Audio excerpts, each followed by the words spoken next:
The miles of flat golden sand along the seafront have brought holidaymakers in their thousands to Weston-Super-Mare since early Victorian times. It's grown from almost total obscurity, and they even say it's the largest and liveliest resort today between Lancashire and Land's End. It's certainly lively, and every year something like 3 million people come to Weston, some for their annual holiday, some, like us, just on a day out.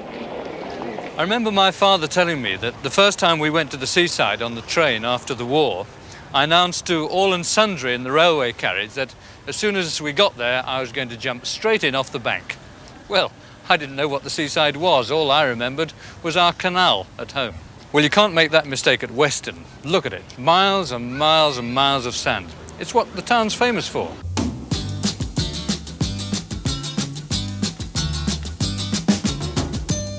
From May to October, Weston is in business, the holiday business.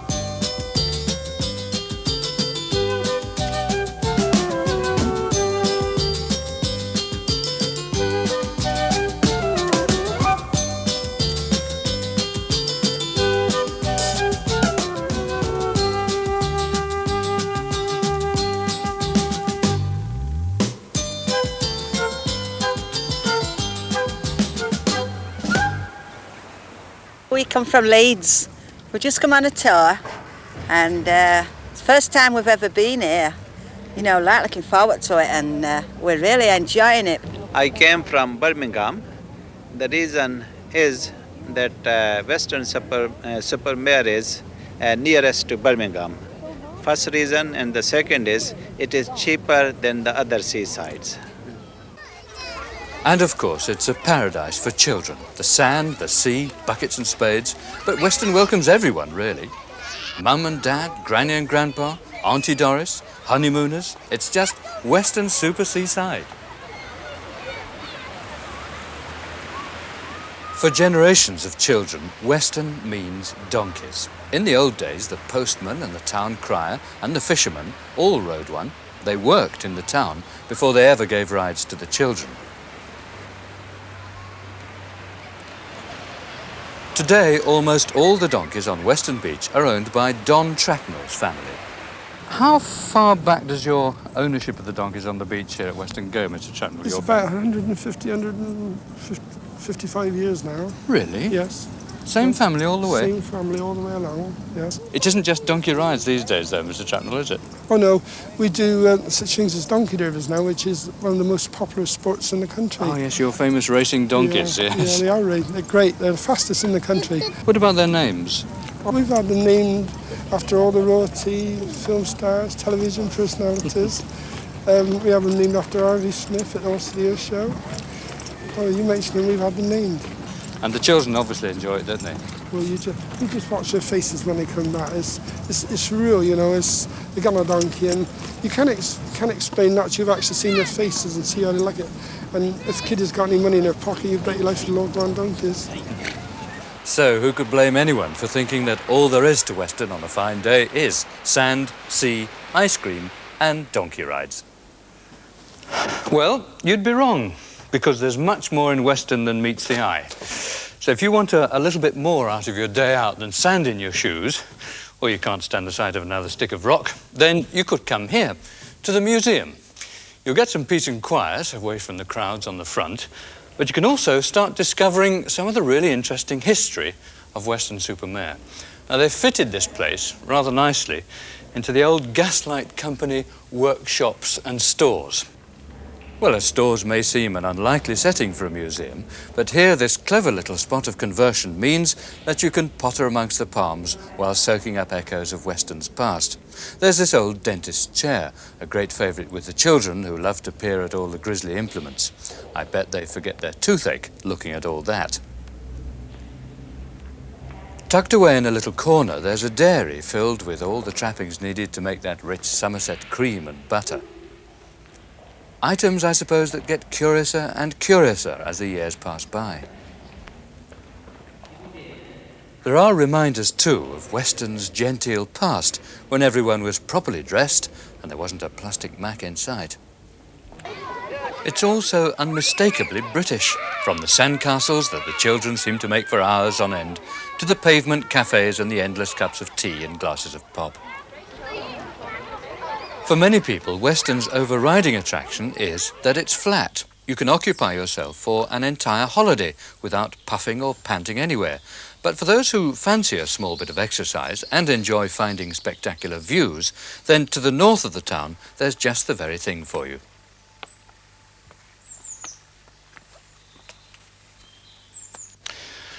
Well, they do say that Weston's good for the health. Certainly makes you breathe. These steps are worth coming to find. They wind down the hillside just above Sand Bay. Beautiful view over there. But they're supposed to be made by the monks in medieval times as a shortcut from their priory. Rather a nice picture, I think, to think of them in their brown habits, chiselling away at these steps. But the other story is that they were made for the vicar of Kew Stoke, so that he could climb easily up the hillside from his parish in Kew Stoke, of course, to another parish at the top of the hill. Whichever way you like it, it's a nice climb.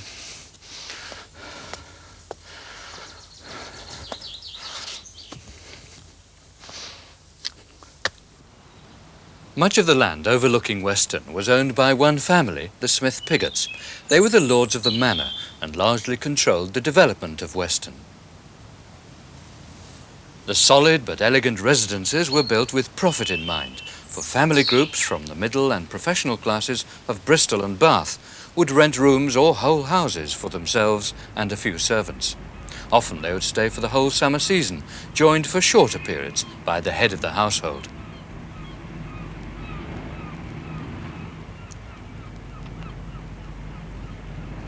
In smaller numbers came the individuals seeking a cure for their ailments, and even the physicians needed somewhere appropriate to stay.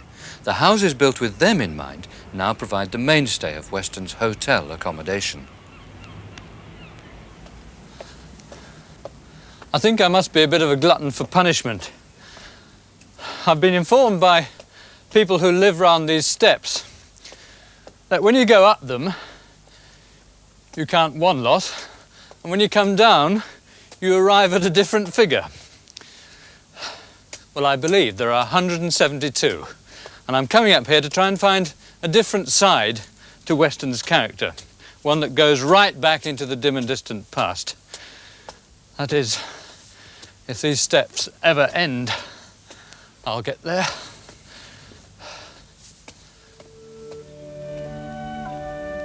The acres of woods on Welbury Hill were planted with a purpose in mind, to entice and delight all Weston's visitors.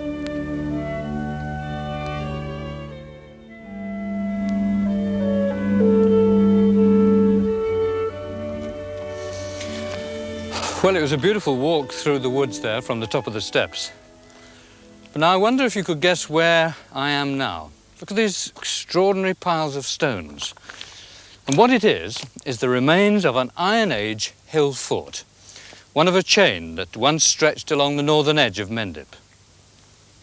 The hilltop had commanding views and was easily defended, and it had the added advantage of spring water and a large area of land suitable for cultivation. The ramparts enclosed 10 acres and sheltered many hundreds of people. But then the pattern of life came to a sudden and violent end. In the 1st century AD, the fort was attacked, probably by the Romans, and the bodies were thrown into these pits. One of the skulls they dug out had no less than 7 sword cuts in it. Well, probably demoralised by this, the fort was abandoned by the people, and they went to farm on the lower slopes of the hills nearer the present town. Today, those lower slopes have been put to a different use, for it's here that you find the really colourful side to the town. Weston's flowers have gained commendations in the Britain in Bloom competition, and maybe that certain joie de vivre about the parks here is because the man who plans all the displays is a Frenchman, Claude Rioux. French gardening, French horticulture, combined with British or English horticulture, I think at the end you got a beautiful dish. In other words, you got a good menu on the... All right, then, well, what about the gardens that you look after in Weston-Super-Mare? What's your planting philosophy, if I can call it that? How do you decide what kind of flowers to put in a public garden? Well, we plan for the public. We plan for the visitors and, of course, for the residents. And we try to, obviously, plant such flowers that will flower for months. In other words, we plant flowers now and we want them to go on up to the first frost. You can't help seeing, of course, that parts of Weston, because it's a seaside resort, tend to be rather garish. They've got to sell their ice creams, they've got to get people into the pier and so on. So you're bound to have that aspect of things. Do you feel that your flowers tend to help to soften that a little? Yes, definitely. Because you see, if you go in the park now, you will see quite a few people sat on the seats and so forth, children playing. And I think the parks complete Weston. Actually, I would say the parks really, if you go abroad, for instance, if you go to the States, to France, to Belgium, the first thing one does, sends a postcard back home. And it's often a postcard showing some flowers, a park there. So it means basically that the parks play a big and important role in society. They always have done, actually. I think that they add up to the quality of life. Well, this year, some 90,000 plants have been cultivated in the nurseries and worked into designs to delight the eye. There are flowers everywhere, on the seafront, alongside the main roads, but most of all, of course, in the parks themselves. Fountains and flowers in the foreground and splendid distant channel views complement each other in Prince Consort Park. It's a bit of a climb, but it's really worth the effort, for it's from here that you can see the islands out there in the bay. Steepholme, called that because it's steep, lies 5 miles off Weston-Super-Mare. Its cliffs drop dramatically, and from the top you can see the entire Bristol Channel from Lundy to the Severn Bridge. Once a refuge for Viking marauders, today it's an island nature reserve for thousands and thousands of birds. There are boat trips out to the island. Its neighbour is also aptly named. It's called Flatholme, and its lighthouse is a marker for shipping in the channel.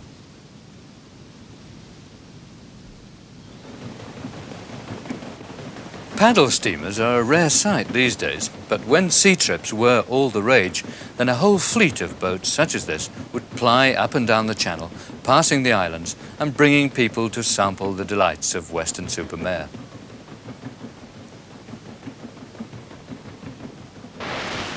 A steamer called the Waverley was launched in 1899, and this one, built in her memory, is similar in many ways.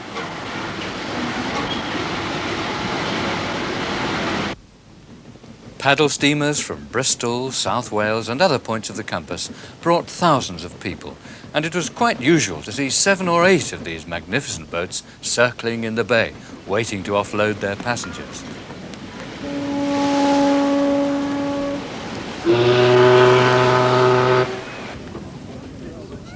Today there's still a good selection of boat trips available in Weston, but the days when the quayside thronged with boats and passengers went long ago. Small ferry boats have now taken the place of those majestic turning paddles, but perhaps a trip on the brine is still the best way to get a good look at Weston's islands and its piers.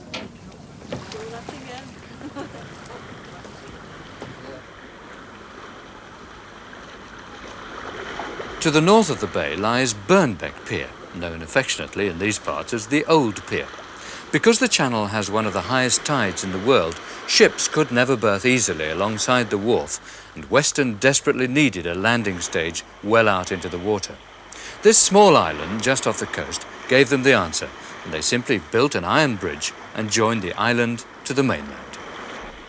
In its heyday, an electric tramway was laid along the pier, and the magnificent fun fair built at the end gave hours of fun to all Weston's visitors. Its air of neglected gentility is its real attraction today. Years ago, that tiny island of Birnbeck was the base for the local fishing industry, and what they did was to stretch rows of nets on long poles along the causeway in between the island and the mainland so that the fish would be caught in the nets on the incoming tide. But then when the fishermen went to collect the fish at low water, they had competition. The competition came from the seagulls, who, if you gave them half a chance, would pinch half the catch. And so that's where the gull yellers came in. And the gull yellers were men who were employed to stand on the rocks and shout and yell to scare the gulls away. Get off! Shoo! Scat!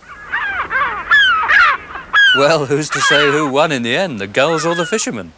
Today, Weston's fishing industry is still in existence, but it's only 2 men and their boat.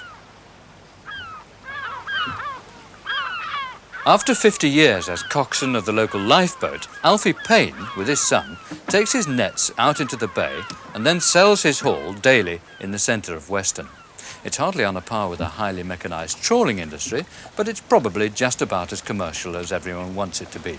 And Alfie catches his fish in exactly the same way as they have done for generations. Alfie, this is a daily fishing trip for you, is it?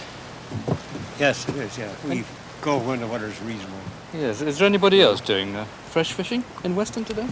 Not commercial like we are. So you are Weston's fishing industry now? Oh, the only one. Just you, your son and your boat? Yeah, yeah. Well, what have you caught today? Well, you can see the catch here on the... Yes. There's one basket there, and there's another one getting filled up. You got another net there to clear, look. What are they then? They're dabs. Flounders, what they call flounders. Yeah. They're sort of species of plaice after the same breed as a plaice, like. And where do you find them? We find them down on, we fish the mud flats. I got 2 nets here, about 110 yards long each. And we run them down level with the shore, and then wait till the tide to put them in about 10 foot of water, and wait for the tide to lower out, and we pick them up on about 2 foot of water. There's quite a lot here, quite a big catch. How many fish have you caught? Well today. How many dabs have you caught today? Well, you haven't count them, but I expect there's 120 pound here more. So what's the average weight of these dabs you catch then, Alfie? Well, I should imagine they're getting on for about £1 each. Most of them are about half a pound. And the big ones are going £1 pretty well. And people like them, do they? Oh, yes, they're big. So, weather permitting, and always providing the tide is right, the odds are that on a day out in Weston you'll see the local fishing industry in action. Not far along the seafront we find something that for all intents and purposes looks like another pier, but it was built up from a natural causeway of pebbles in the late 1820s.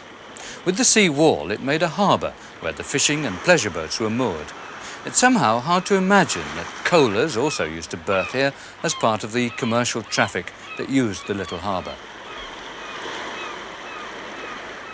This is Nightstone, the focal point of the seafront in the 19th century. Countless paintings, prints and photographs testify to the fact that it was the popular area at that time.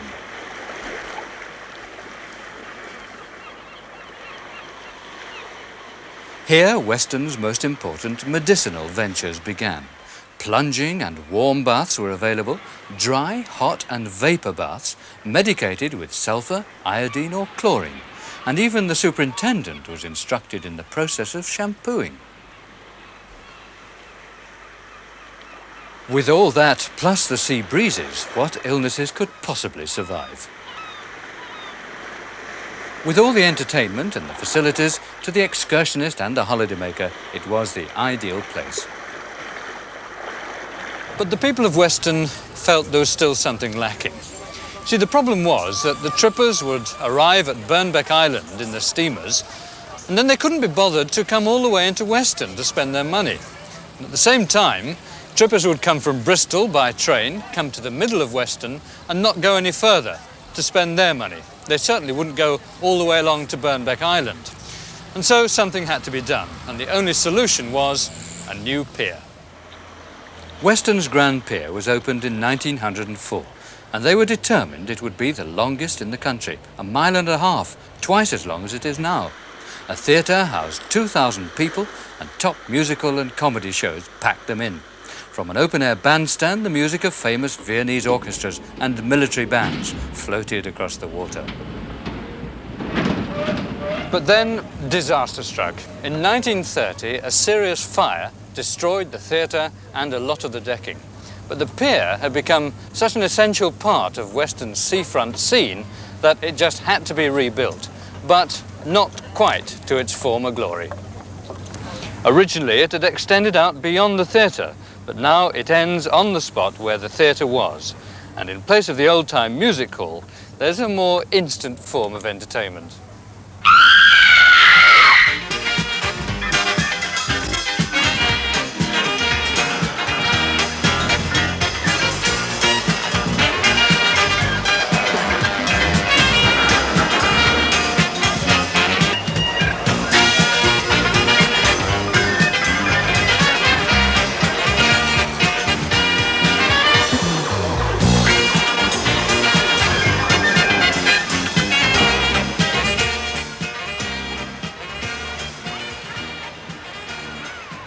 Almost a world away from the funfair, to the south of Western Bay and yet still within sight of the Grand Pier, we find Uphill, a village that ours to discover is very aptly named.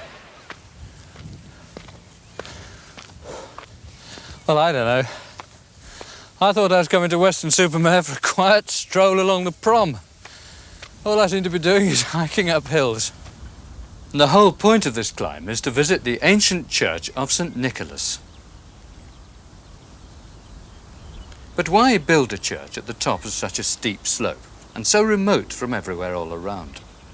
Well, one story is that it was built by a wealthy seafaring family who wanted it to serve as a landmark for mariners out there in the Bristol Channel.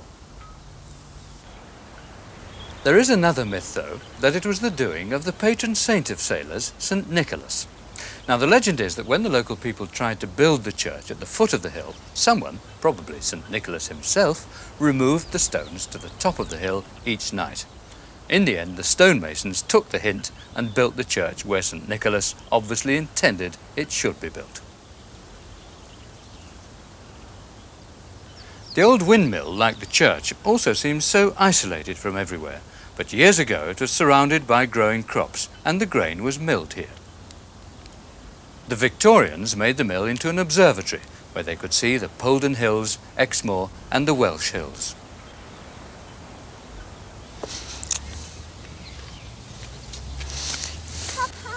All right, I'm coming. Long walk up there, isn't it? You know, when you're at the end of a long day out and your feet are just about dropping off, it's very nice to find a bench placed just right so you can sit and admire the view and watch the sun sinking down over Western Bay. This one is rather nice because it's in loving memory of Henry Alfred Jones and Lizzie Jones, presumably man and wife, because it goes on to say they spent many happy hours here, and I'm sure a lot of other people have too. So, thank you very much, Henry and Lizzie. I don't mind if I do.